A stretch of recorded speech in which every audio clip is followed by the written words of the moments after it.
उपनिषद के ऋषियों के मन में मनुष्य के शरीर की कोई भी निंदा नहीं है।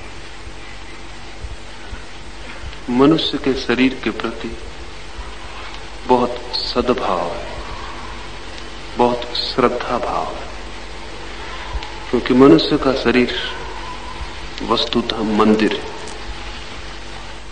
उस परमात्मा का निवास जिसके भीतर है, उसकी निंदा तो कैसे की जा सकती है? परमात्मा जिसके भीतर बसा है, उस परमात्मा के बसने के कारण ही शरीर पवित्र हो जाता है।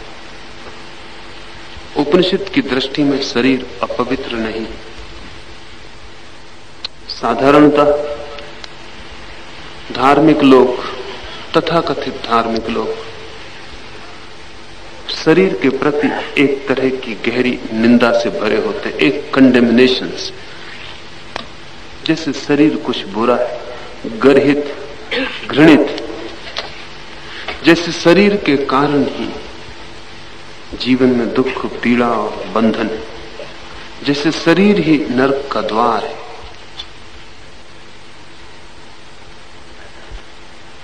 लेकिन इस तथाकथित धार्मिक दृष्टि के लिए कोई भी आधार नहीं,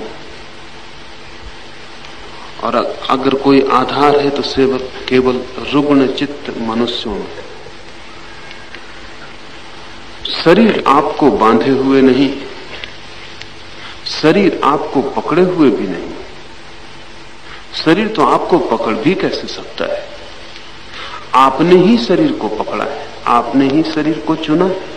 यह आपकी ही वासनाओं और इच्छाओं का मूर्त रूप है।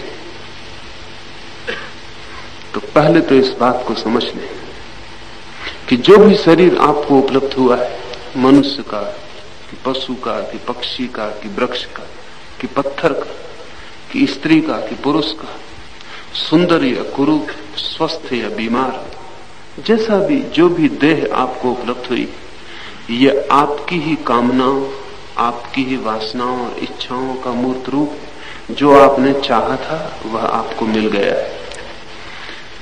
लेकिन यह हमें दिखाई नहीं पड़ता है, क्योंकि चाहने और पूरे होने में बड़ा फासला है। एक आदमी बीज बोता है, वर्षों बाद अंकुर निकलता है, वो भूल ही जाता है कि बीज बोया था। आप जान के चकित होंगे कि सैकड़ों ऐसी जातियां जमीन पर रही हैं, और आज भी अफ्रीका के कुछ कबीले जो ये नहीं मानते कि बच्चे का जन्म संभोग से होता है, क्योंकि संभोग किए हुए तो महीनों बीत जाते हैं, तब बच्चे का जन्म होता है। तो कई जातियां ये तर्क ही नहीं उठा पाई कि बच्चे का जन्म संभोग से होता है। फिर सभी संभोग से जन्म होता भी नहीं। सैकड़ों संभोग में एक संभोग जन्म बनता है। फिर जो संभोग जन्म बनता है वो भी तत्काल नहीं बन जाता, उसमें भी महीनों लग जाते। तो उन जातियों को ये स्मरण ही नहीं आ पाया कि संभोग से जन्म का कोई संबंध है। वे सोचते हैं कि जन्म परमात्मा की कृपा है, या किसी देवता का वरदान है, या किसी गुरु का आशीष है। लेकिन संभोग से उसका कोई संबंध नहीं जोड़ पाते, फासला इतना है। आदमी के कर्म और आदमी की वासनाएं और इच्छाओं और उनके पूरे होने में तो कई बार बहुत लंबा फासला हो जाता है। आप खुद ही भूल जाते हैं कि यह आपने चाहा था। मनस्विद कहते हैं कि बहुत सी बीमारियां आप ही बुला लेते हैं, आप उन्हें चाहे हैं कभी, और वो चाहे अचेतन में दबी रह गई, फिर धीरे धीरे शरीर उस बीमारी को पैदा कर लेता है। ये थोड़ी हमें सोच के कठिनाई होगी, मानने में थोड़ी मुसीबत होगी, क्योंकि बीमारी तो कोई भी चाहता नहीं। इसलिए कौन बीमार होना चाहेगा, उसके बीज कोई क्यों बोएगा? लेकिन बड़े गहरे कारण मनुष्य के जीवन में बड़ा जटिल जाल है। एक छोटा बच्चा है, जब भी वो बीमार पड़ता है तो लोग उसकी चिंता करते हैं, फिक्र करते हैं। जब वो स्वस्थ रहता है तब उसकी तरफ कोई भी ध्यान नहीं देता। बच्चे के अचेतन में एक बात निश्चित हो जाती है कि बीमार होना भी एक गुण है, तभी लोग उस पर ध्यान देते और सभी लोग चाहते हैं कि ध्यान दिया जाए। बड़ी गहरी आकांक्षा है कि लोग आप पर ध्यान दें, क्योंकि ध्यान भोजन है। जब कोई आपकी तरफ देखता है आप प्रफुल्लित होते, जब कोई भी नहीं देखता तो आप उदास हो जाते। तो छोटा बच्चा धीरे धीरे अनुभव करता है कि जब बीमार होता है तब जरूर कोई गरिमापूर्ण घटना घट जाए। पिता ज्यादा प्यार करता है, माँ पास बैठती, बहुत चाहता है वो कि माँ पास बैठे, पिता प्यार करे, सब उसकी फिक्र करे, लेकिन कोई उसकी फिक्र नहीं करता। लेकिन जब बीमार होता तब उसकी सब इच्छाएं पूरी होती। बीमारी के साथ एक आकांक्षा जुड़ जाती। ये बच्चा जिंदगी में बहुत वर्षों बाद जब भी अनुभव करेगा कि कोई ध्यान नहीं दे रहा, तभी इसकी भीतरी इच्छा प्रबल हो जाएगी कि मैं बीमार पड़ जाऊं। ये चेतन में नहीं होगी, ये गहरे अचेतन अनकॉन्शियस में होगी। स्त्रियों की तो अधिकतम बीमारियां ध्यान न मिलने की बीमारियां हैं। जब एक स्त्री को कोई प्रेम करता है तो वो स्वस्थ होती है, और जैसे ही प्रेम विदा होने लगता है या समाप्त हो जाता है या क्षीण हो जाता है, वो रुग्ण होने लगती है। उसका रोग ये कह रहा है कि अब उस पर कोई ध्यान नहीं दे रहा। स्त्रियों की 50% बीमारियां कामना से, कोई ध्यान दे, उस आकांक्षा से पैदा होंगी। पति के घर आते ही स्त्री बीमार हो जाती, जब तक वो घर नहीं तब तक वो ठीक। और ऐसा नहीं कि वो कोई झूठा आडंबर रचती, नहीं, पति को देखते ही बीमार हो जाए। पति को देखते ही पति उस पर ध्यान दे, उसके सिर पर हाथ रखे, उसकी फिक्र करे, चिंता करे, ये वासना जगती। ये वासना भीतर बहुत सी चीजों को छोड़ देती अचेतन में, और वो उन स्थितियों में अपने को रख लेती जहां पति ध्यान करेगा, उसका विचार करेगा, उसकी सेवा करेगा। आदमी का मन बहुत गहरे जाल से भरा हुआ है। मनस्विद ये आज कहते हैं, लेकिन पूर्व के मनोशास्त्री निरंतर ये कहते रहे हैं कि ये बात, हम जो कुछ भी हो जाते हैं, हम जो भी हैं, हमारी ही इच्छाओं का सघन रूप है। इस जन्म में, पिछले जन्म में और पिछले जन्मों में हमने जो चाहा है, जो इकट्ठा किया है, वो आज पूरा हो गया। तो शरीर को घृणा करने का कोई भी कारण नहीं है। यही शरीर आपने मांगा था, यही शरीर आपको उपलब्ध हो गया है। दूसरी बात ध्यान रखनी जरूरी है कि ये शरीर आपको नहीं पकड़े हुए। शरीर कैसे आपको पकड़ेगा? आप शरीर को पकड़े हुए हैं, और जिस दिन भी आप शरीर को छोड़ने में समर्थ हो जाएंगे, शरीर विदा हो जाएगा। एक क्षण भी रुकेगा नहीं। एक क्षण को भी भीतर आप शरीर से अपने को पूरा अलग कर लें, शरीर विदा होने लगेगा। इसलिए संत स्वेच्छा से मर सकते हैं। स्वेच्छा से मरने की कला यही है कि वे उस राज को तो जानते हैं कि शरीर से कैसे अलग हो जाए। शायद एकांत खूंटी शरीर में गड़ाए रखते ताकि शरीर का कोई उपयोग है वो पूरा हो ले। जिस दिन भी उन्हें लगता है कि विदा हो जाना, आखिरी खूंटी भी उखाड़ लेते, नाव छूट जाती। इसलिए संत अक्सर अपनी मृत्यु की खबर दे देते हैं कि फला दिन मैं मर जाऊंगा। ये कोई भविष्य दर्शन के कारण नहीं, जैसा लोग समझते हैं कि संत को भविष्य का पता है। नहीं, संत शरीर से अपने को किसी भी क्षण मुक्त कर सकता है, ये उसकी स्वतंत्रता है। वो जिस दिन चाहे उस दिन विदा हो सकता है। उसने इस रहस्य को समझ लिया कि शरीर उसे नहीं पकड़े हुए, उसने ही शरीर को पकड़ा है। तो जब तक पकड़ना हो ठीक, जब छोड़ना हो तब छोड़ा जा सकता है। आप ये बात बिल्कुल भूल ही गए। आप ऐसा समझते हैं जैसे शरीर ने आपको पकड़ा हुआ है, और तब इससे बहुत नासमझियां पैदा होती। ईसाइयों का एक संप्रदाय था जिसके फकीर अपने को दिन रात कोड़े मारते थे शरीर को कष्ट देने के लिए, क्योंकि शरीर दुश्मन, और जो जितने ज्यादा कोड़े मारता उतना बड़ा संत समझा जाता। अगर आज वैसे संत हों तो हम उनको कहेंगे कि वो मैसोचिस्ट है, वो अपने को सताने में रस लेने वाले बीमार लोग, उनको हम पागलखाने में रखेंगे। लेकिन मध्य सदी में पूरा यूरोप ऐसे संतों से भरा था। वो संत नहीं थे, सिर्फ रुग्ण बीमार लोग थे। ऐसे ईसाई फकीर हुए हैं जो जूते पहनेंगे जिनमें अंदर खीले लगे होंगे, कमर में पट्टे बांधेंगे जिनमें अंदर खीले चुभे होंगे, ताकि शरीर में खीले चुभे रहे और शरीर को पीड़ा दिन रात सोते जागते मिलती रहे। उन्हें लोग बड़ा आदर देते थे। हम भी उसी तरह के लोगों को आदर देते हैं जो शरीर को सता रहे हैं। कोई भूखा मर के सता रहा है, कोई धूप में खड़ा होकर सता रहा है, कोई पैर के बल खड़ा है तो बैठते नहीं, खड़े होकर सता रहा है, कोई कांटों पर लेट के सता रहा है। काशी में जाकर देखें, ऐसे बहुत सी प्रदर्शनियां लगी हुई। कुंभ के मेला में चले जाएं, वहां पूरा प्रदर्शन, इस सब पागलपन का। लेकिन ये शरीर को सताने वाले आदमी को हमारे मन में भी आदर उठता है कि क्या गजब की बात हो रही है। कुछ भी नहीं हो रहा है। शरीर को सताने का मतलब केवल इतना ही है कि तुम्हें अभी ये भी पता नहीं चल सका कि शरीर तुम्हें नहीं पकड़े हुए है, तुमने शरीर को पकड़ा है। ये तो वैसे ही है जैसे कोई उठ के अपनी कार की पिटाई करने लगे, क्योंकि ये कार मुझे कहीं भी ले जाए जा रही। कार तुम्हें कैसे कहीं ले जाएगी?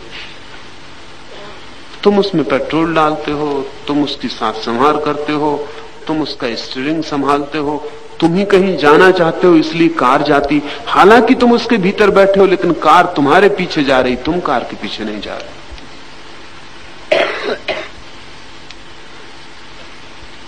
शरीर रथ, जैसा कि इस उपनिषद में कहा, एक कार है, उसमें भीतर बैठ के तुम ही चला रहे हो। तो अगर तुम पाप की तरफ जाते हो तो ये मत सोचना कि शरीर ले जा रहा है। ये बहुत नासमझी की बात है। तुम पाप की तरफ जाना चाहते हो, शरीर तुम्हारे साथ चला जाता है। तुम कार को वैश्यालय की तरफ ले जाते हो, कार वैश्यालय चली जाती। कार को कोई प्रयोजन नहीं है कि तुम कहां जा रहे हो, कार का काम चलना है। तुम मंदिर ले जाना चाहते हो, कार मंदिर के द्वार पर रुक जाती। लेकिन जब वैश्यालय के द्वार पर रुकती तो तुम उतर के कार की पिटाई शुरू कर देते। तुम ना समझ हो। और ऐसा नहीं कि तुम, जिनको बहुत लोगों ने आदर दिया है, ऐसे अनेक लोग इस तरह का काम करते रहेंगे। हाथ काट दिए हैं फकीरों ने, क्योंकि हाथ ने कोई बुराई की। हाथ कैसे बुराई कर सकता है? आंखें फोड़ दी हैं फकीरों ने, क्योंकि आंख ने वासना जगाई। आंख क्या वासना जगाएगी? आंख के भीतर तुम छिपे हो, तुम जहां आंख को ले जाते हो आंख वहां जाती। आंख अपने आप चलती नहीं, तुमसे चलती है। दोष तुम करते हो, आंख फोड़ के सजा तुम किसको दे रहे हो? फकीरों ने जबान काट दी है, जन्नेंद्रियां काट दी। विक्षिप्तताएं हैं ये तुम समझ ही नहीं पा रहे हो कि शरीर तो सिर्फ यंत्र है। शरीर के पास कोई चेतना नहीं है, चेतना तो तुम हो। इसलिए अगर दोष है तो तुम्हारा, अगर गुण है तो तुम्हारा। अगर नर्क जाओगे तो तुम, अगर स्वर्ग जाओगे तो तुम। शरीर को दोष देने वाला बिल्कुल निर्बुद्धि। उपनिषद इस धारणा को समझ के आप इस सूत्र में प्रवेश करें। सरल विशुद्ध ज्ञान स्वरूप अजन्मा परमेश्वर का 11 द्वारों वाला मनुष्य शरीर नगर है, पुर है। इसलिए हमने मनुष्य को पुरुष कहा है। पुरुष का अर्थ है जिसके भीतर, जिस पुर में परमात्मा बसा है, जिस नगर में छिपा है। पुरुष बड़ा बहुमूल्य शब्द है।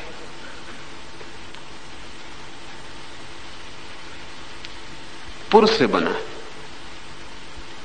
नगर, और नगर ही कहना चाहिए, घर कहना ठीक नहीं, क्योंकि घर बड़ी छोटी चीज है। आपका शरीर सच में ही नगर है, और छोटी मोटी आबादी नहीं है उस नगर की। 7 करोड़ जीव कोष्ठ है, 7 करोड़ जीवित कोष्ठ आपके शरीर को बना रहे।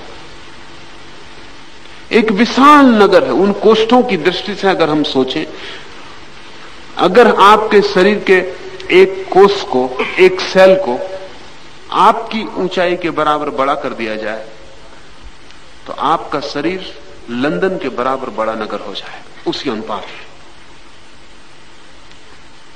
और लंदन में जैसी सड़कें हैं और लंदन में जैसी नदी बहती है और लंदन में जैसे तारों का जाल है, टेलीफोन का, टेलीग्राफ का, पुलिस के सिपाही हैं, मिलिट्री है, नगर निवासी हैं, मालिक हैं, गुलाम हैं, गरीब हैं, अमीर हैं, इन 700 करोड़ निवासियों में सारी की सारी ऐसी अवस्था है। इसमें पुलिस के सिपाही, अगर आप चिकित्सा शास्त्र से पूछें तो आप बड़े चकित हो जाएंगे। शरीर बड़ी अनूठी घटना है।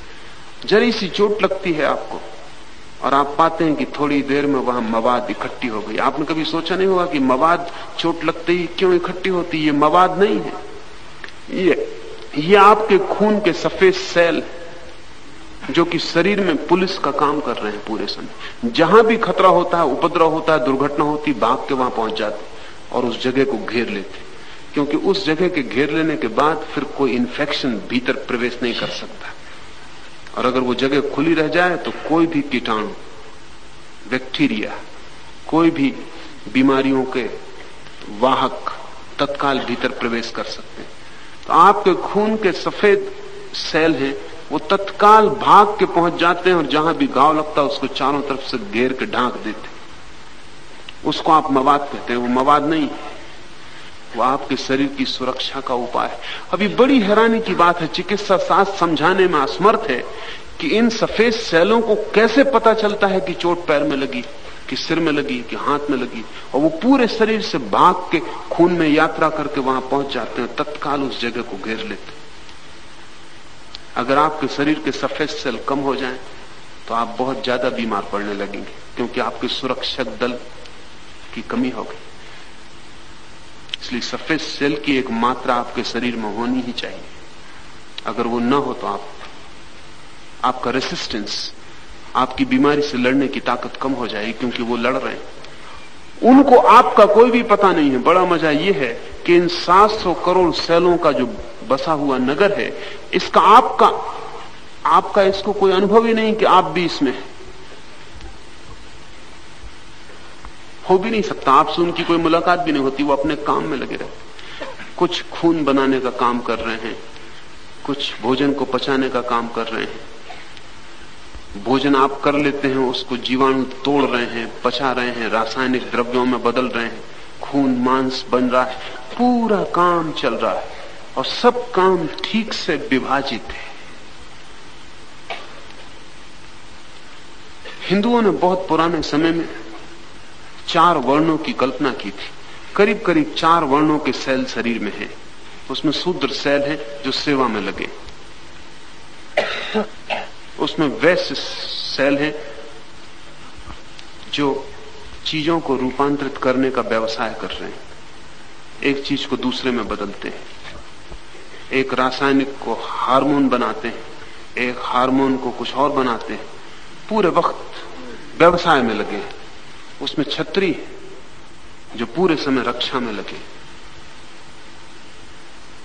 उसमें ब्राह्मण जो पूरे समय विचार में संलग्न है। आपके मस्तिष्क के सब सेल ब्राह्मण सेल। हिंदुओं ने जो कल्पना की थी कि शूद्र पैर से और ब्राह्मण सिर से, वो प्रतीक कीमती, पूरा शरीर विभाजित है। इस बात की बहुत संभावना है कि योगियों के अंतर्दर्शन से भीतर की जो व्यवस्था ख्याल में आई हो, उसी व्यवस्था को उन्होंने समाज में लागू किया हो और वर्ण की व्यवस्था प्रचलित हुई हो। इसकी बहुत संभावना है, क्योंकि 4 वर्णों का ख्याल कैसे पैदा हुआ, और ये सिर्फ भारत में पैदा हुआ। भारत के बाहर कहीं भी 4 वर्णों का कोई ख्याल पैदा नहीं हुआ। असल में भारत के बाहर शरीर के नगर में प्रवेश की कोई चेष्टा ही नहीं हुई।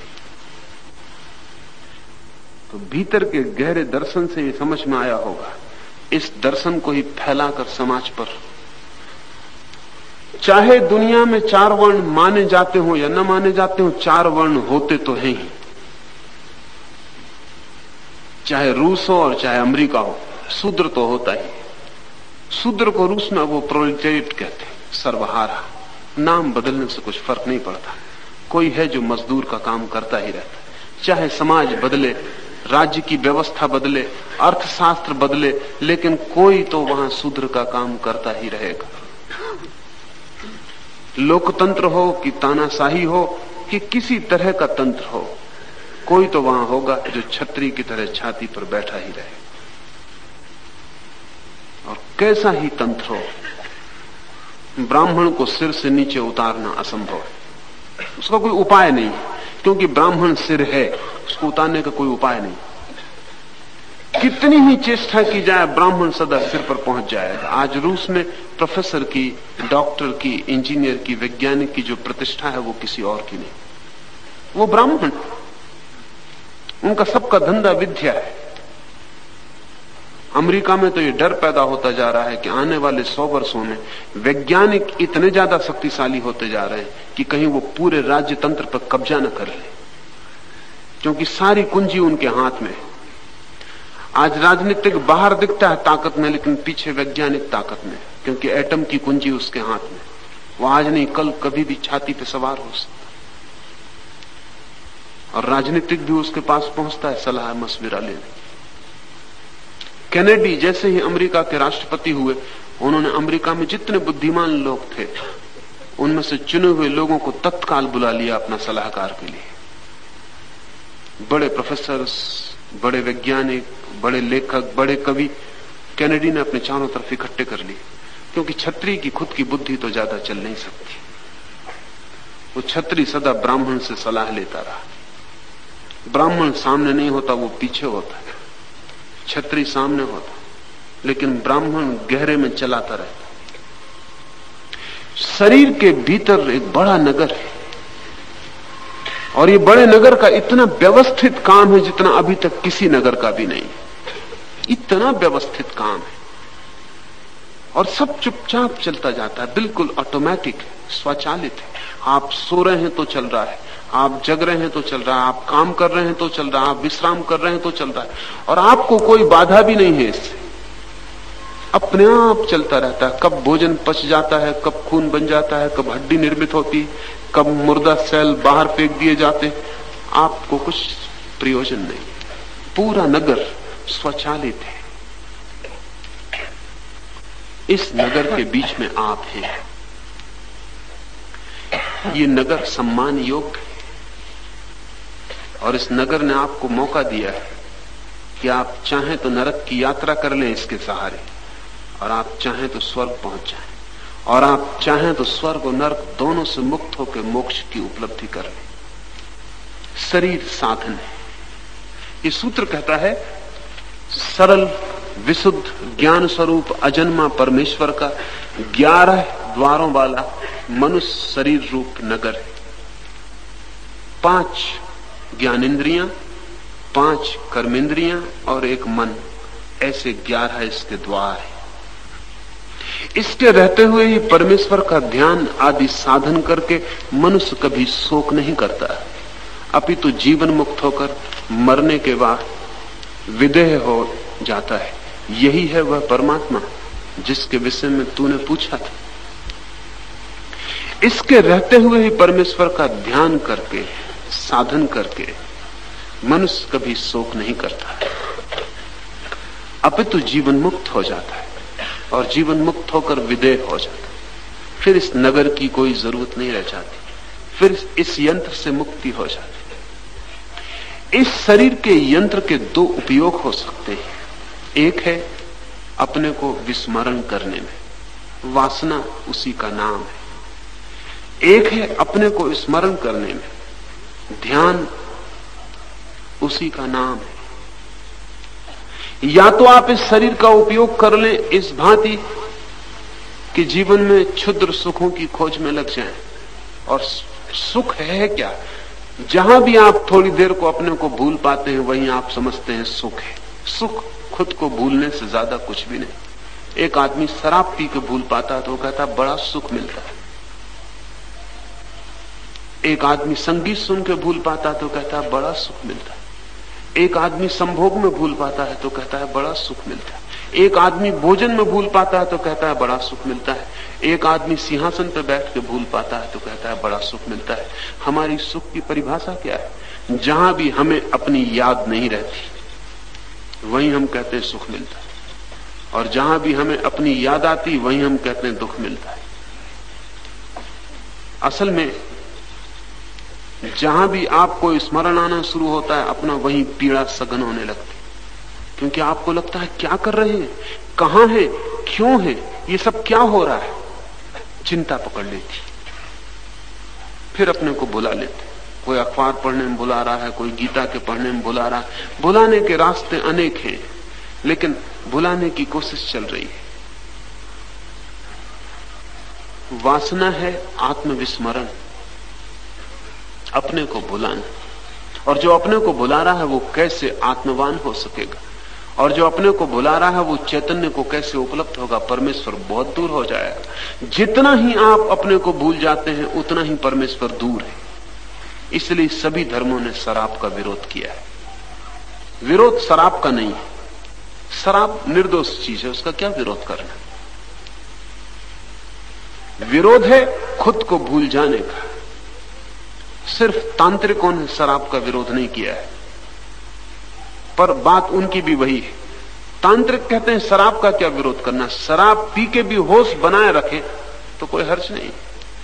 तो तांत्रिकों ने उपाय किया है कि शराब पियो और होश को संभालो। धीरे धीरे शराब की मात्रा बढ़ाते जाओ और होश को भी संभालते जाओ। उतनी ही मात्रा बढ़ाओ जितना होश रहे, फिर बढ़ाते जाओ। फिर जहर भी तांत्रिक पी जाता है तो भी होश नहीं खोता। फिर तांत्रिक शराब, जहर, इनसे कुछ भी असर नहीं होता तो सांप पाल लेते, सांप को जीभ पे कटा देते, उसका भी कोई परिणाम नहीं होता। तब तांत्रिक कहता है कि अब मैं सच में जागा, अब कोई चीज मुझे सुला नहीं सकती। तो तांत्रिक का भी विरोध शराब से तो है ही। सारे दुनिया का विरोध बेहोशी से है। धार्मिक खोज, होश की खोज है, प्रक्रिया अलग है। जैन साधु है, बौद्ध साधु, वो सोच भी नहीं सकता। शराब, जहर। तांत्रिक कहता है पियो लेकिन होश मत खो। दोनों एक ही बात कह रहे हैं। वो इसलिए कह रहा है कि मत पियो कि कहीं होश ना खो जाए, और तांत्रिक कह रहा है पी के जांच करते रहो कि पीने से कहीं होश तो नहीं खोता, होश बढ़ता जाए। और मैं मानता हूं कि अगर तांत्रिक और दूसरे साधुओं को साथ खड़ा कर दिया जाए तो तांत्रिक का जो होश है वो किसी दूसरे साधु का नहीं हो सकता, क्योंकि तांत्रिक होश को संभाल रहा है विपरीत परिस्थिति में, इसलिए उसके होश की कीमत और ऊंचाई बड़ी गहन है। अगर दुनिया के सब साधु इकट्ठे कर लिए जाएं और उनको शराब पिला दी जाए तो सिर्फ तांत्रिक भर होश में रहेंगे, बाकी तो सब उपद्रव में पड़ जाएंगे। अगर जहर की वर्षा भी हो जाए तो तांत्रिक बेहोश होने वाला नहीं, उसने तो उसके साथ ही होश को साधा। इसलिए तंत्र की प्रक्रिया बड़ी दुरूह है, और साधारण आदमी अपने को धोखा दे सकता है। वो सोच सकता है कि हम शराब इसलिए पी रहे हैं कि हम तांत्रिक। तंत्र ने किसी भी बुराई का विरोध नहीं किया है, कहा है कि हर बुराई में होश को साधा जा सकता है, इसलिए संभोग का कोई विरोध नहीं किया है। संभोग में भी होश सदा रहे तो संभोग भी ध्यान हो गया। एक बात साफ है कि चाहे विरोध हो धर्मों का और चाहे विरोध न हो, बेहोशी से सबका विरोध है, होश से सबकी सहमति। इस शरीर का उपयोग जो होश को साधने के लिए कर लेता है वो इस शरीर से इसमें रहते ही मुक्त हो जाता है। जैसे जैसे होश बढ़ता है वैसे वैसे पता चलता है कि मैं अलग हूं, शरीर अलग है। बीच का फासला बड़ा होता जाता है। फिर शरीर को कुछ होता है तो ऐसा नहीं लगता कि मुझे होता है, ऐसा लगता है कि शरीर को होता है। आप चले जा रहे हैं और कार खड़ खड़ की आवाज करने लगी तो आप सोचते हैं इंजन में कुछ खराबी। आप ऐसा नहीं सोचते कि मुझ में कुछ खराबी। आप रोकते हैं, गाड़ी की जांच पड़ताल करते हैं। आपके शरीर में कुछ गड़बड़ होगी, जब होश सदा होगा तो आपको लगेगा शरीर में कुछ गड़बड़ है। ऐसा नहीं लगेगा मुझ में कुछ गड़बड़ है। शरीर की चिकित्सा करवा लेंगे, व्यवस्था कर देंगे, लेकिन इससे कुछ पीड़ित और परेशान होने का कहीं भी कोई कारण नहीं। भूख लगेगी तो लगेगा शरीर को भूख लगी। ठीक वैसे जैसे पेट्रोल खत्म हो जाएगा कार का तो आप कहेंगे टंकी खाली, इसमें पेट्रोल डालना, लेकिन अपने में पेट्रोल नहीं डालना। जैसे जैसे होश जगता है वैसे वैसे सारी क्रियाएं शरीर की हो जाती, सिर्फ एक ही क्रिया आपकी रह जाती है, वो जागरूकता की क्रिया, ध्यान की क्रिया। इसलिए ध्यान आत्मिक है, से सब शारीरिक है। इसलिए जो ध्यान को नहीं साध रहा है वो सिर्फ शरीर में ही जी रहा है, वो आत्मा में कोई प्रवेश नहीं कर सकता। सिर्फ एक सूत्र है जो आत्मा का है, वो है ध्यान। ये सूत्र कह रहा है इसके रहते हुए ही परमेश्वर का ध्यान आदि साधन करके मनुष्य कभी शोक नहीं करता, क्योंकि शोक का कोई कारण नहीं है, दुख का कोई कारण नहीं है। दुख तो होता इसलिए है कि मैं शरीर हूं, ऐसी प्रतीति गहरी हो गई है। दुख मिट जाता है जैसे ही ये साफ हो जाता है कि मैं शरीर नहीं, और इसी शरीर में व्यक्ति जीवन मुक्त हो जाता है। जीवन मुक्त का अर्थ है ऐसा व्यक्ति जिसे ठीक ठीक प्रतीति हो गई कि मैं शरीर नहीं। जीवन मुक्त कुछ देर तक शरीर में रुक सकता है।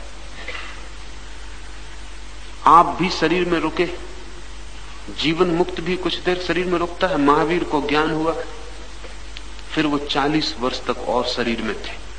बुद्ध को ज्ञान हुआ, वो भी 40 वर्ष तक और शरीर में थे। क्यों रुके? आप भी शरीर में रुकते हैं, बुद्ध और महावीर भी शरीर में रुकते हैं। आप रुकते हैं कुछ वासना पूरी करनी है इसलिए, और बुद्ध महावीर रुकते हैं कि जो उन्हें मिला है वो बांट दें, कुछ करुणा पूरी करनी है इसलिए। जन्मों जन्मों के बाद एक संपदा उपलब्ध होती है बुद्ध को। अगर उसी वक्त वो शरीर से हट जाएं, चाहे तो हट सकते। बुद्ध ने चाहा भी था। बुद्ध 7 दिन तक चुप बैठे रह गए थे ज्ञान के बाद। बड़ी मीठी कथा है कि देवता उनके चरणों में आए और उन्होंने कहा आप बोले, आप लोगों को समझाएं, क्योंकि सदियों के बाद कोई इस अवस्था को उपलब्ध होता है, बुद्ध होता है कोई। आप चुप ना रहें, आप लीन ना हो जाएं, आप खो ना जाएं, आप थोड़ी देर ठहरे, इस किनारे पर थोड़ी देर रुके। बुद्ध 40 वर्ष रुकते हैं इस किनारे पर, कुछ पाने के लिए शरीर को पकड़े हुए। बुद्ध कुछ देने के लिए शरीर को पकड़ रखते। जीवन मुक्त भी शरीर में रह सकता है, लेकिन जीवन मुक्त होते ही एक बात तय हो गई कि एक बार शरीर छोड़ा गया, अब कि फिर कोई शरीर नहीं, फिर शरीर में प्रवेश संभव नहीं। इस घर को खाली किया कि फिर कोई दूसरा घर होने को नहीं। बुद्ध को ज्ञान हुआ तो बुद्ध ने जो पहले वचन कहे वो ये कहे कि हे वासना के देव, अब तुझे मेरे लिए और घर बनाने की जरूरत न पड़ेगी। मेरा आखिरी घर बन चुका और मिट चुका। अब तुझे मेरे लिए शरीर न गढ़ने होंगे। कितने तूने शरीर मेरे लिए गढ़े हे वासना के देव, कितने जन्मों जन्मों तक कितने कितने प्रकार के शरीर तूने मेरे लिए गढ़े।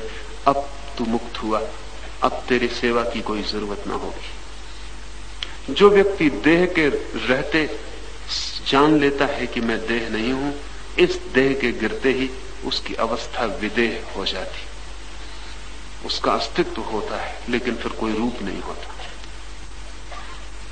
फिर होना तो होता है लेकिन इस होने के लिए कोई घर नहीं होता। फिर इस विराट के साथ तादात्म्य सध जाता है। जैसे बूंद सागर में होती है लेकिन बूंद की तरह नहीं होती, सागर हो जाती है। जैसे एक दिए की लौ आकाश में खो जाती, खोती नहीं क्योंकि कोई भी ऊर्जा खो नहीं सकती, लेकिन महासूर्य का हिस्सा हो जाती, महाप्रकाश का हिस्सा हो जाती। लेकिन देह में रहते हुए जो साध लेगा वही। कुछ लोग क्या करते हैं, सोचते हैं कि साध लेंगे, अंत में कुछ तो यहां तक खींच देते हैं इस तर्क को कि वो मरे हुए पड़े हैं और लोग उनके कान में मंत्र पढ़ रहे हैं, गीता सुना रहे हैं, नमोकार सुना रहे हैं, वो मरे पड़े या करीब करीब मर रहे हैं, जबकि वो कुछ नहीं सुन सकते। जीते जी जिनको सुनने की बुद्धि नहीं आ सकी, मरते वक्त लोग उनको गंगा जल पिला रहे हैं, इस आशा में कि शायद मुक्ति हो जाए। जब जीते थे तब वो गंगा न जा सके। बोतलों में बंद गंगा उनको अब पिलाई जा रही। जीते जी ज्ञान की यात्रा न कर सके, अब मुर्दा शास्त्रों के शब्द उनके कानों में दोहराए जा रहे। और जो दोहरा रहे हैं वो किराए के लोग, वो अपने लिए नहीं दोहरा रहे, वो भी 4 पैसे उनको मिलने वाले हैं, वो दोहरा रहे हैं। उनको खुद भी पता नहीं है कि वो जो कह रहे हैं वो क्या है। मरते वक्त उनको भी जरूरत पड़ेगी कि कोई 4 पैसे लेके दोहराए। आदमी ने इस जीवन में ही धोखे नहीं दिए हैं, उसने परम जीवन के लिए भी धोखों का इंतजाम किया। हम इतने चालाक हैं कि हम सोचते हैं कि हम परम सत्ता को भी धोखा दे देंगे। तो हमने ऐसी कहानियां गढ़ ली कि कोई आदमी मरता था, कोई पापी, उसका बेटा था नारायण, और मरते वक्त उसने कहा नारायण,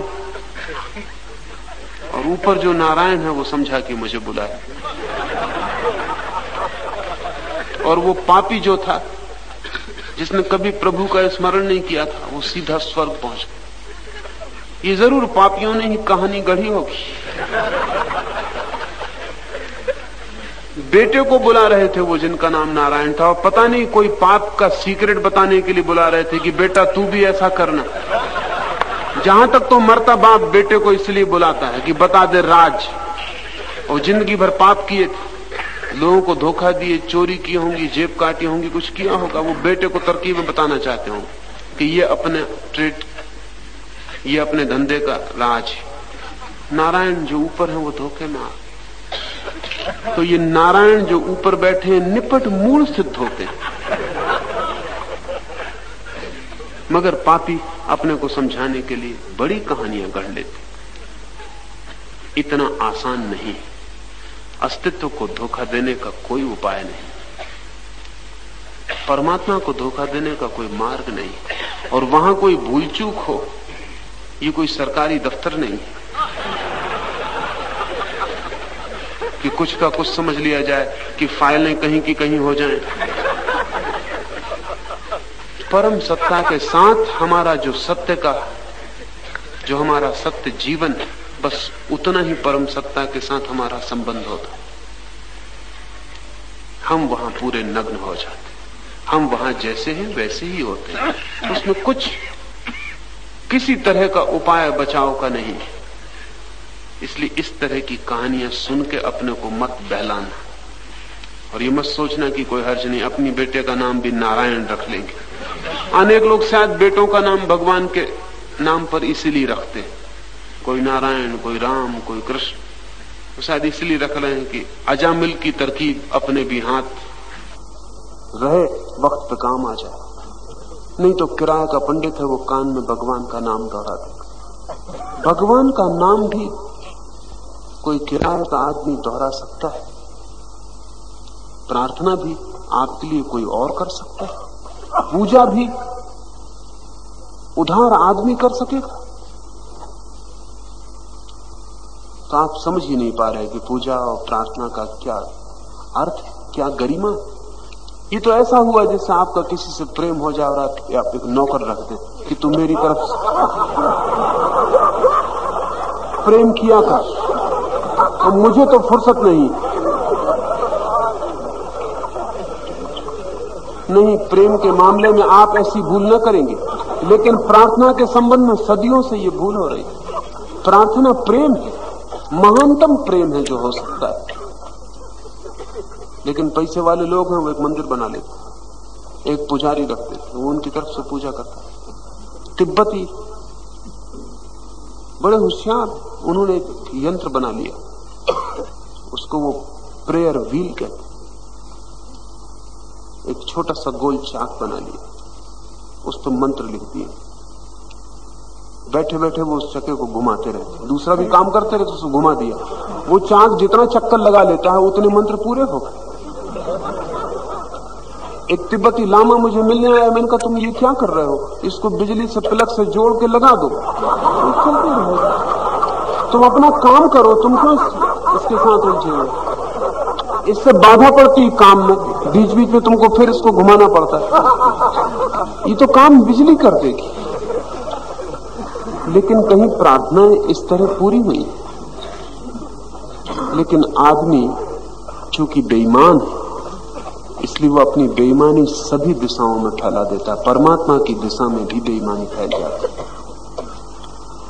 शरीर के रहते, शरीर के भीतर जो ध्यान की अवस्था को साध लेता है, वही जीवन मुक्त होकर एक दिन देह मुक्त भी हो जाता है। यही है वह परमात्मा जिसके विषय में तूने पूछा था, जो विशुद्ध परम धाम में रहने वाला स्वयं प्रकाश पुरुषोत्तम, वही अंतरिक्ष में निवास करने वाला वसु, घरों में उपस्थित होने वाला अतिथि और यज्ञ की वेदी पर स्थापित अग्नि स्वरूप तथा उसमें आहुति डालने वाला होता है, तथा समस्त मनुष्यों में रहने वाला, मनुष्यों से श्रेष्ठ देवताओं में रहने वाला, सत्य में रहने वाला और आकाश में रहने वाला, तथा जलों में नाना रूपों से प्रकट, पृथ्वी में नाना रूपों से अभिव्यक्त, सत्कर्मों में प्रकट होने वाला, पर्वतों में प्रकट होने वाला, वही सबसे बड़ा सत्य, वही सब जगह, सभी स्थानों पर, यहाँ और वहां, नीचे और ऊपर, बाहर और भीतर, वही एक प्रकट हो रहा है। लेकिन इस एक की प्रगटीकरण की बात आपको तभी बोध बनेगी जब ध्यान आपका गहन होगा और शरीर से भिन्न आप अपने को देख पाएंगे। जब तक आप देखते हैं कि आप शरीर के साथ एक हैं, तब तक आपको अनेक दिखाई पड़ेंगे, क्योंकि अनेक शरीर है। ऐसे जैसे हम यहाँ 1000 घड़े रख दें, जहां जहां आप बैठे वहां वहां एक एक घड़ा रख दें, 1000 घड़े रख दें। हर घड़े के भीतर आकाश है, सब घड़ों के भीतर एक ही आकाश है। पर जो आदमी घड़ों को गिनेगा वो कहेगा यहाँ 1000 घटाकाश है। जो आदमी घड़ों को गिनेगा वो कहेगा यहाँ 1000 घड़ों के आकाश है। हर घड़े का अपना आकाश उसके भीतर बंद, और जो एक घड़े के भीतर बंद है वो दूसरे के भीतर कैसे हो सकता? दूसरे के भीतर दूसरा, तीसरे के भीतर तीसरा, तो 1000 घटाकाश। फिर कोई आदमी आया और एक डंडा बजा के घड़ों को फोड़ता चला जाए, फिर वहां एक आकाश रह जाए। आपके शरीर घड़े से ज्यादा नहीं है, और जब मौत आपके घड़े को तोड़ती है, उस वक्त अगर आप घड़े से जिंदगी भर न बंधे रहे हो तो आप कहेंगे ठीक है तोड़ दो घड़ा, क्योंकि आकाश थोड़ी डंडे से टूटता है, सिर्फ घड़ा टूटता है, तोड़ दो, हो भी गया पुराना। अगर मरते वक्त कोई ये देख पाए कि घड़ा टूट रहा और आकाश तो सुरक्षित है, फिर कोई घड़े की जरूरत ना रही, फिर कोई देह में प्रवेश ना होगा। लेकिन हम शरीर को ही अपना होना मानते हैं, तो फिर इतने शरीर हैं जगत में, उतने ही व्यक्तित्व, उतना ही भेद। हर शरीर एक दीवार बन जाता है और विराट आकाश को घेर लेता है। सबके भीतर एक ही आकाश है और एक ही आत्मा है। लेकिन इसे आप सिद्धांत की तरफ मान के और जिंदगी भर दोहराते रहें तो कुछ भी ना होगा। इसे आप अनुभव की तरह भीतर जान लें, अपने घड़े से अलग होकर जान लें, तो आपको सारे घड़े मिट गए, सिर्फ घड़ों के भीतर एक ही आकाश रह गया। उस एक आकाश का नाम ही ब्रह्म। वही है बाहर, वही भीतर, वही नीचे, वही ऊपर, वही सब जगह, क्षुद्र में और विराट में, निम्न में और उच्च में, पर्वतों में और नदियों में, पृथ्वी में और आकाश में, सभी जगह वही है। जो प्राण को ऊपर की ओर उठाता है और अपान को नीचे ढकेलता है, शरीर के मध्य हृदय में बैठे हुए उस सर्वश्रेष्ठ भजने योग्य परमात्मा की सभी देवता उपासना करते हैं। भारतीय योग की एक गहरी खोज इस सूत्र में छिपी। पश्चिम का चिकित्सा शास्त्र, मेडिकल साइंस अभी भी इस संबंध में करीब करीब अपरिचित है। ये खोज है प्राण और अपान की।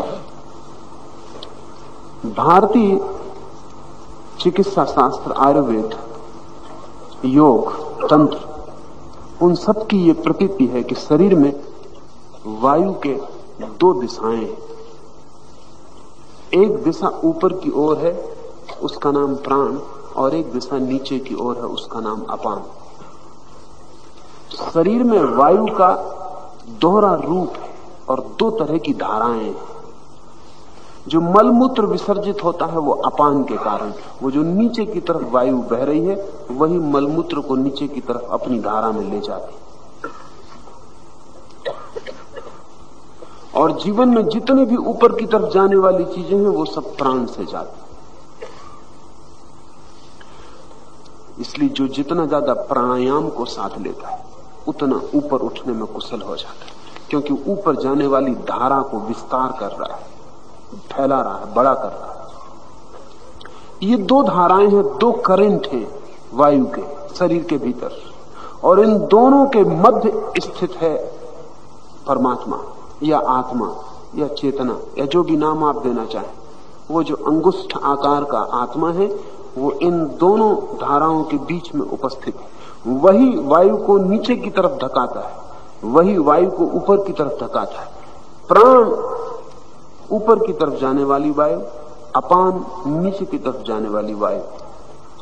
पश्चिम का चिकित्सा शास्त्र अभी भी इस दोहरी धारा को नहीं पहचान पाया। उनका ख्याल है वायु एक ही तरह की।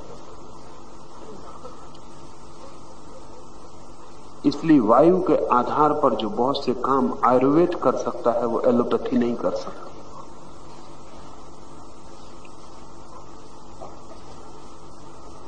वायु की इन धाराओं को ठीक से समझ लेने वाला व्यक्ति जीवन में बड़ी क्रांतियां कर सकता है।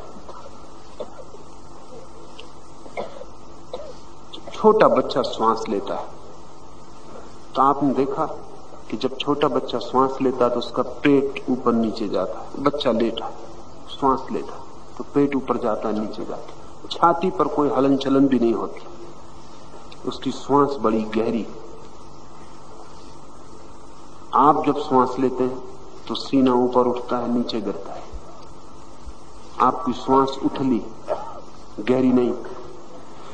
मनस्विद बड़े हैरान है कि ये घटना क्यों घटती है। उम्र बढ़ने के साथ श्वास उथली क्यों हो जाती है, बच्चे की श्वास गहरी क्यों होती, जानवरों की सांस भी गहरी होती, जंगली आदमियों की सांस भी गहरी होती। जितना सभ्य आदमी हो उतनी उथली सांस हो जाती। बड़ी मुश्किल की बात है कि सभ्यता से श्वास का ऐसा क्या संबंध होगा, और वो कौन सी घड़ी है जब से बच्चा गहरी सांस लेना बंद कर देता। योग इस राज को जानता है, और वो राज अब मनोविज्ञान को भी थोड़ा थोड़ा साफ होने लगा, क्योंकि मनोवैज्ञानिक कहते हैं कि बच्चे को जिस दिन से काम का भय पैदा हो जाता है, वासना का भय, माँ बाप जिस दिन से उसको सचेत कर देते हैं सेक्स के प्रति, उसी दिन से उसकी सांस उथली हो जाती है। क्योंकि श्वास जब गहरी जाती है तो काम केंद्र पर चोट करती, वो अपान बन जाती और काम वासना को जगाती है। जितनी गहरी श्वास होगी उतनी काम वासना सतेज होगी। बच्चे भयभीत कर दिए जाते हैं कि काम बुरा है, सेक्स पाप है, वो घबरा जाते हैं, तो अपनी श्वास को ऊपर संभालने लगते, वो उसको गहरा नहीं जाने देते। फिर धीरे धीरे उनकी श्वास सिर्फ ऊपर ऊपर चलने लगती। उनके काम केंद्र और स्वयं के बीच एक फासला हो जाता। ऐसे व्यक्तियों के जीवन में काम वासना विकृत हो जाती, वो संभोग का किसी तरह का भी सुख नहीं ले पाते, क्योंकि संभोग के लिए बड़ी गहरी श्वास जरूरी। और जब गहरी श्वास हो तो पूरा शरीर आंदोलित होता है, और शरीर के पूरे आंदोलन में, उस शरीर के पूरी तरह समाविष्ट हो जाने में, इस प्रक्रिया में पूरी तरह डूब जाने से थोड़ा बहुत सुख का आभास मिलता है, लेकिन वो आभास भी असंभव हो जाता है क्योंकि श्वास इतनी गहरी नहीं जाती और न मालूम कितनी बीमारियां इसके साथ पैदा होती क्योंकि आपका अपान कमजोर हो जाता है।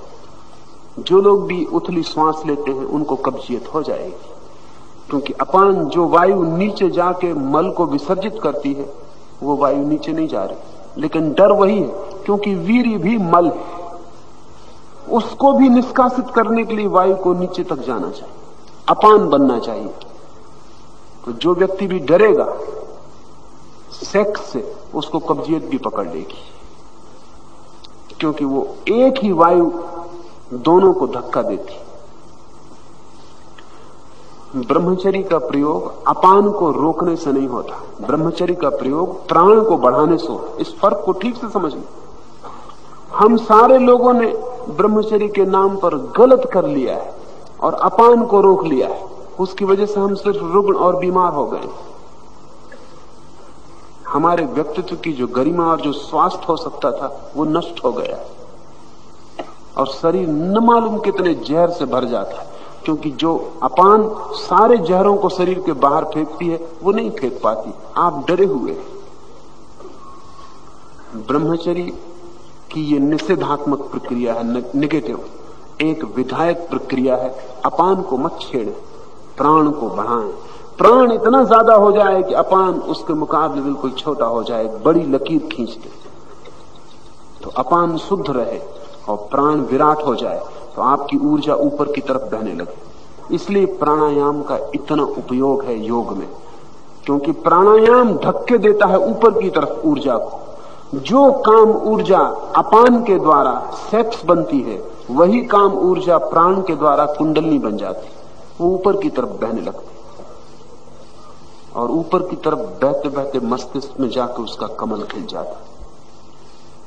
अपान के धक्के से वही काम वासना किसी बच्चे का जन्म बनती है, प्राण के धक्के से वही काम वासना आपका स्वयं का नया जन्म बन जाती। लेकिन मस्तिष्क तक आ जाए तब तो प्राण उसे ऊपर की तरफ लाता है। ये सूत्र कह रहा है कि प्राण और अपान दोनों के बीच में छिपा है वो परमात्मा जिसके संबंध में तूने पूछा था।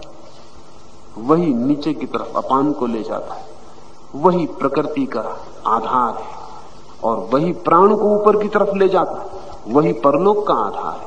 ये तेरे ऊपर निर्भर है कि तू किस धारा में प्रविष्ट होना चाहता है। अगर तू नीचे की धारा में प्रविष्ट होना चाहता है तो तुझे अपान को बढ़ाना होगा।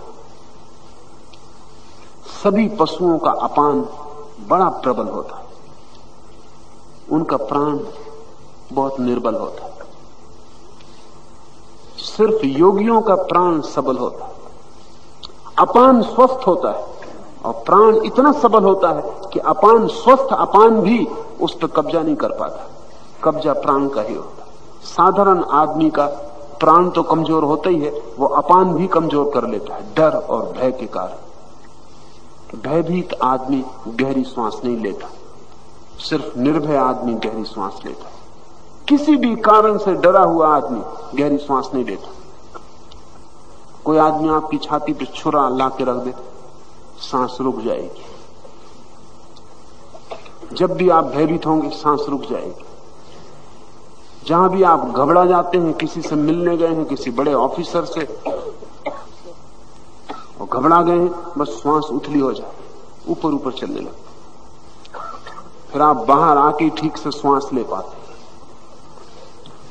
हम इतना डरा दिए हैं एक दूसरे को कि हमारा सब श्वास का पूरा यंत्र जाल अस्वस्थ हो गया है। दोनों के बीच में छिपा है परमात्मा, दोनों का मालिक वही है। अपान से डरने की कोई भी जरूरत नहीं, क्योंकि शरीर का सारा स्वास्थ्य उस पर निर्भर है। निष्कासन उसका काम है, और अगर निष्कासन ठीक ना हो तो शरीर में जहर, टॉक्सिन्स इकट्ठे हो जाएंगे। वो इकट्ठे हो गए, हर आदमी के खून में जहर चल रहा है। व्यायाम कोई आदमी करे, दौड़े, चले, तैरे, तो अपान सबल हो जाता है, इसलिए शरीर में एक ताजगी और स्वस्थ स्वास्थ्य आ जाता है। लेकिन कोई गहरी श्वास ले प्राणायाम सिर्फ गहरी श्वास नहीं, प्राणायाम बोधपूर्वक गहरी श्वास है। इस फर्क को ठीक से समझ लें। बहुत से लोग प्राणायाम भी करते तो बोधपूर्वक नहीं, बस गहरी श्वास लेते रहते। अगर गहरी श्वास ही आप सिर्फ लेंगे तो अपान स्वस्थ हो जाएगा। बुरा नहीं है, अच्छा है, लेकिन ऊर्ध्व गति नहीं होगी। ऊर्ध्व गति तो तब होगी जब श्वास की गहराई के साथ आपकी अवेयरनेस, आपकी जागरूकता भीतर जुड़ जाए। बुद्ध ने कहा है, श्वास चले, नाक को छुए, तब तुम जानो कि नाक छू रही। भीतर चले, नासापुटों में स्पर्श हो, जानो कि नासापुटों में स्पर्श हो रहा है। कंठ में उतरे, जानो कि कंठ में स्पर्श हो रहा है। फेफड़ों में आए, नीचे जाए, पेट तक पहुंचे, तुम देखते चले जाओ, उसके पीछे पीछे ही तुम्हारी स्मृति लगी रहे। फिर एक क्षण को रुक जाएगी, गैप। वो गैप बड़ा कीमती है। जब आप श्वास गहरी लेंगे, एक क्षण को जब भीतर पहुंच जाएंगे, एक क्षण को कोई श्वास नहीं होगी, न बाहर न भीतर, सब ठहर जाएगा। फिर श्वास बाहर लौटेगी, एक सेकंड विश्राम करके फिर बाहर की तरफ चलेगी। तब तुम भी उसके साथ बाहर चलो, उठो उसी के साथ, आओ कंठ तक, आओ नाक तक, बाहर निकल जाए, उसका पीछा करते रहो। फिर बाहर जाके एक सेकंड को सब ठहर जाएगा, फिर नई श्वास शुरू होगी, फिर भीतर, फिर बाहर। बुद्ध ने कहा है, तुम इसको माला बना लो और तुम इसी के गुरुओं के साथ अपने स्मरण को जगाते रहो। अगर गहरी श्वास के साथ बोध हो तो प्राण का विस्तार होता है और गति, जीवन ऊर्जा की ऊपर की तरफ होनी शुरू हो जाती। बोध ऊपर का सूत्र है, मूर्छा नीचे का सूत्र। अगर कोई व्यक्ति निरंतर जब भी उसे स्मरण आ जाए सिर्फ श्वास पर बोध को साधता रहे तो किसी और साधना की जरूरत नहीं, उतना काफी है। पर वो बड़ा कठिन। 24 घंटे जब भी ख्याल आ जाए तो श्वास को, किसी को पता भी नहीं चलेगा, चुपचाप ये हो सकता है, किसी को खबर भी नहीं होगी कि आप क्या कर रहे हैं, किसी को भी पता नहीं चलेगा। जीसस ने कहा कि तुम्हारा बायां हाथ जब कुछ करे तो दाएं हाथ को पता न चले। ये इस तरह की प्रक्रिया है जिसमें किसी को भी पता नहीं चलेगा। तुम चुपचाप अपनी श्वास के साथ धीरे धीरे स्मृति से भरते चले जाओगे और जैसे जैसे स्मृति गहन होगी, श्वास गहरी होगी, वैसे वैसे उसकी चोट स्मरण पूर्वक तुम्हारी ऊर्जा को रीढ़ के मार्ग से ऊपर की तरफ उठाने लगेगी। और ये कोई कल्पना की बात नहीं, तुम अपने रीढ़ में निश्चित रूप से विद्युत की धारा को उठता हुआ पाओगे। तरंगे तुम्हारी रीढ़ में दौड़ने लगेंगी, वे तरंगे उत्तप्त होंगी और तुम चाहो तो तुम अपने हाथ से छू के देख भी सकते हो, जहां तरंगे होंगी वहां रीढ़ गर्म हो जाएगी और जैसे जैसे ये गर्म ऊर्जा ऊपर की तरफ उठेगी तुम्हारी रीढ़ उत्तप्त होने लगेगी।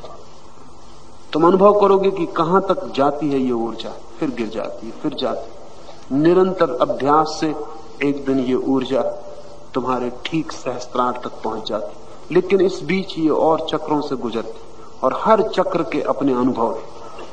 हर चक्र पर तुम्हारे जीवन में नया प्रकाश और हर चक्र से जब ये ऊर्जा गुजरेगी तो तुम्हारे जीवन में नई सुगंध, नए अर्थ, नए अभिप्राय प्रकट होने लगेंगे, नए फूल खिलने लगेंगे। योग शास्त्र ने पूरी तरह निश्चित किया है, हजारों लाखों प्रयोग करने के बाद, कि हर केंद्र पर क्या घटता है। एक दो उदाहरण ताकि ख्याल में आ जाए और उसी हिसाब से केंद्रों के चक्रों के नाम रखे। जैसे दोनों आंखों के बीच में जो चक्र है उसको योग ने आज्ञा चक्र कहा है। उसको आज्ञा चक्र इसलिए कहा है कि जिस दिन तुम्हारी ऊर्जा उस चक्र से गुजरेगी तुम्हारा शरीर, तुम्हारी इंद्रियां तुम्हारी आज्ञा मानने लगेंगी। तुम जो कहोगे उसी क्षण होगा।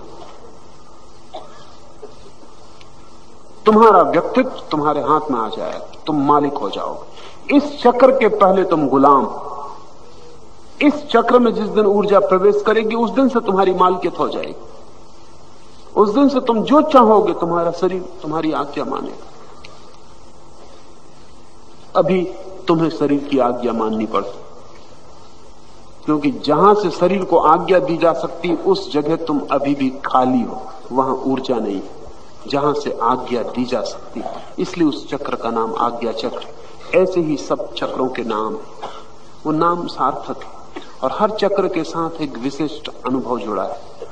आखिरी चक्र है सहस्त्रार। सहस्त्रार का अर्थ होता है सहस्त्र पखरियों वाला कमल।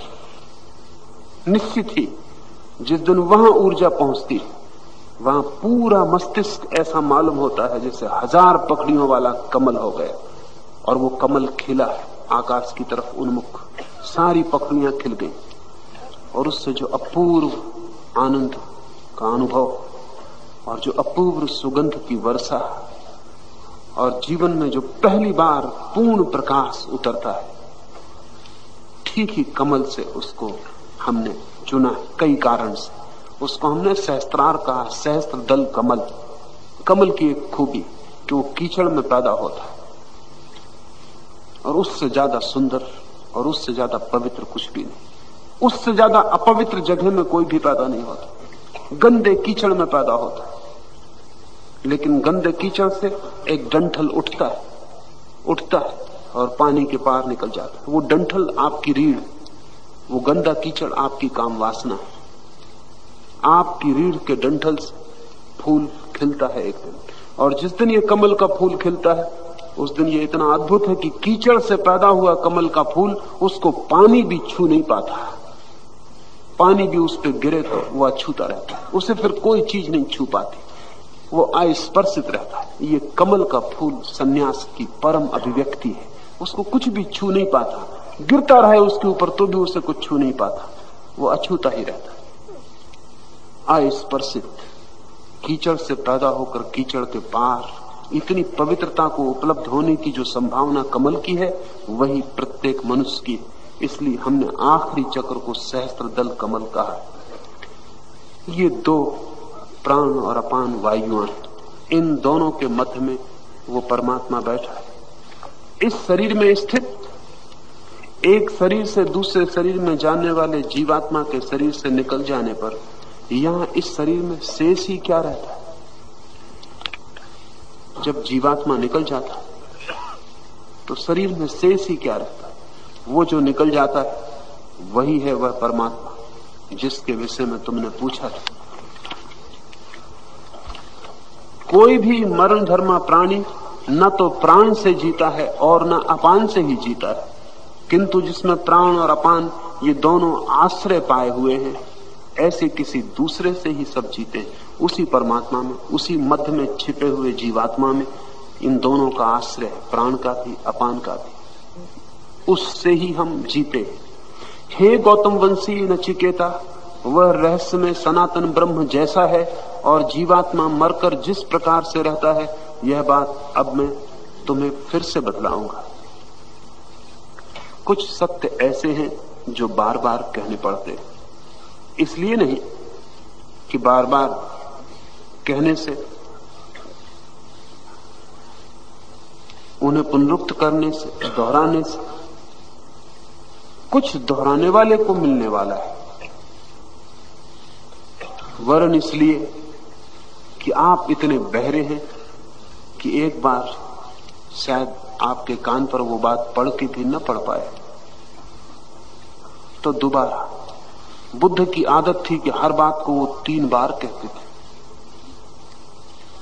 अब जो लोग बुद्ध के शास्त्रों का अनुवाद करते हैं वो उसमें से 2 हिस्से काट देते हैं। वो कहते हैं पुनरुक्ति, इतनी पुनरुक्ति की क्या जरूरत है? वो बुद्ध से भी ज्यादा समझदार मालूम पड़ते।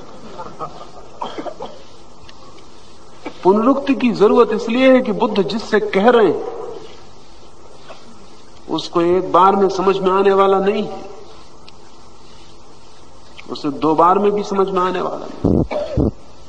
बुद्ध पूरी कोशिश कर रहे हैं कि किसी तरह इसका जैसा कर्म होता है और शास्त्रादि के श्रवण द्वारा जिसको जैसा भाव प्राप्त होता है, उन्हीं के अनुसार शरीर धारण करने के लिए कितने ही जीवात्मा तो नाना प्रकार की योनियों को प्राप्त हो जाते और दूसरे कितने ही जीवात्मा वृक्ष, लता, पर्वत आदि स्थावर भाव का अनुसरण करते हैं। जो यह जीवों के कर्मानुसार नाना प्रकार के भोगों का निर्माण करने वाला परम पुरुष परमेश्वर प्रलय काल में सबके सो जाने पर भी जागता रहता है। वही परम विशुद्ध तत्व, वही ब्रह्म, वही अमृत कहलाता, तथा उसी में संपूर्ण लोग आश्रय पाए हुए हैं। उसे कोई भी अतिक्रमण नहीं कर सकता। यही है वह परमात्मा जिसके विषय में तूने पूछा। हम कहां से इसे समझें? हम अपनी ही नींद से इसे समझें तो आसान होगा। नींद में शरीर तो सो जाता है, शरीर यानी प्रकृति सब सो जाता है, लेकिन क्या आपने कभी ख्याल किया कि कोई आपके भीतर जागता रहता है? एक मां, उसका छोटा बच्चा है, बाहर तूफान हो, आंधी गरजे, आकाश में बादल घुमड़े, बिजली गिरे, उसकी नींद नहीं टूटेगी। उसका बच्चा जरा कुनमुनाए, वो जल्दी से जागता। बड़ा हैरानी की बात, बिजली कड़कती थी बाहर, उसकी नींद न टूटी, और बच्चे की जरा सी आवाज, कोई उसके भीतर जागता है जो बच्चे का स्मरण रखता है। आप 1000 लोग यहां सो जाएं, गहरी नींद में खोए, और मैं आके कहूं राम, किसी को सुनाई नहीं पड़ेगा, लेकिन जिसका नाम राम है वो कहेगा कौन मेरी नींद खराब कर रहा। जरूर कोई हिस्सा जागता जो जानता है कि मेरा नाम राम। सुबह आप उठते हैं, कहते रात बड़ी गहरी नींद आई, किसने जानी अगर आप बिल्कुल ही सो गए थे। कौन है जो कह रहा है कि बड़ी गहरी नींद आई? कौन है जो जानने वाला है नींद का भी? अगर नींद पूरी थी तो वहां कोई भी नहीं था, सब सो गया। गहरी आई कि सपने थे कि नहीं? रात देखे गए सपने सुबह कोई याद रखता है। अगर आप बिल्कुल सो गए थे तो किसने बनाई स्मृति? कौन लाया सपनों को जागने तक? नहीं, आप बिल्कुल नहीं सो जाते। सम्मोहन गहरी से गहरी निद्रा है। पश्चिम में बहुत प्रयोग होता है हिप्नोसिस का, और अब तो पूरा विज्ञान बन गया। अब तो कोई मदारीगिरी न रही, क्योंकि सम्मोहन अब तो अस्पतालों में उपयोग होता है, और छोटे मोटे काम में नहीं, बड़ी से बड़ी सर्जरी में भी सम्मोहन का उपयोग होता है। इसलिए साधारण नींद तो कुछ भी नहीं। साधारण नींद में आप किसी की सर्जरी नहीं कर सकते, कांटे चुभाएंगे तो उठ कर खड़ा हो जाएगा। इस हालत में बड़ा सर्जरी की जा सकती है, पेट काटा पीटा जा सकता है, अपेंडिक्स निकाली जा सकती है, घंटों लग जाए, लेकिन वो आदमी सोया रहे। तो सम्मोहन गहरी से गहरी नींद। लेकिन एक बड़े मजे की बात सम्मोहन में है, और वो ये कि आप पेट की अतड़ी काट डालें और आदमी सोया रहेगा, लेकिन उस आदमी की धारणाओं, नैतिक धारणाओं के विपरीत अगर आप कोई काम करवाना चाहें वो फौरन जग जाएगा। जैसे अगर कोई हिंदू स्त्री जिसने सच में ही हिंदू धारणा के अनुसार एक पति के सिवा किसी को नहीं चाहा है, अगर चाहा है तब बात अलग है। उसे सम्मोहित किया जाए और उससे कहा जाए कि एक पुरुष तेरे पास बैठा है, तू इसे चुंबन दे दे, कितना ही गहरा सम्मोहन हो, तत्क्षण टूट जाए, उठ के बैठ जाएगी। वो कहेगी क्या कहा, यह असंभव। आप पेट काट सकते और नींद नहीं टूटेगी। जरूर भीतर कोई जाग रहा है, लेकिन अगर कोई स्त्री राजी हो जाती तो मनस्विद कहते हैं कि वो चुंबन तो लेना चाहती थी, वो उसके अचेतन में दबा पड़ा था, लेकिन समझ के कारण इसको दबाए थी। सम्मोहित अवस्था में उसे मौका मिल गया, अपनी कोई जिम्मेवारी नहीं है, कहा जा सकता है हम बेहोश थे, क्या किया उसका हम पर कोई दायित्व नहीं, तो वो चुंबन ले सकती। नैतिक धारणा के विपरीत सम्मोहन में भी आदमी जागा रहता है। आप उसके विपरीत उससे कुछ भी नहीं करवा सकते। वो करना चाहे तो ही करता है, वहां भी आखिरी चुनाव उसी का है। गहरी से गहरी नींद में भी कोई जागा हुआ है। ये सूत्र ये कह रहा है कि आपकी शरीर की निद्रा में जो जागता है वही तत्व जब सारी प्रकृति प्रलय में सो जाती। प्रलय का अर्थ है पूरी प्रकृति की रात। इसलिए हमने इस देश में जैसा गणित फैलाया था, अब पश्चिम के वैज्ञानिक और गणितज्ञ भी उसको सम्मान से देखने लगे, क्योंकि पश्चिम में ईसाईयत की धारणा थी कि दुनिया का निर्माण परमात्मा ने किया बहुत थोड़े ही दिन पहले, 4004 साल पहले। अभी बात बिल्कुल गलत हो गई और इससे ईसाइयत को बड़ा नुकसान हुआ, क्योंकि वो जिद किए रहे कि हमारी किताब में ऐसा लिखा है, ये सच होना चाहिए।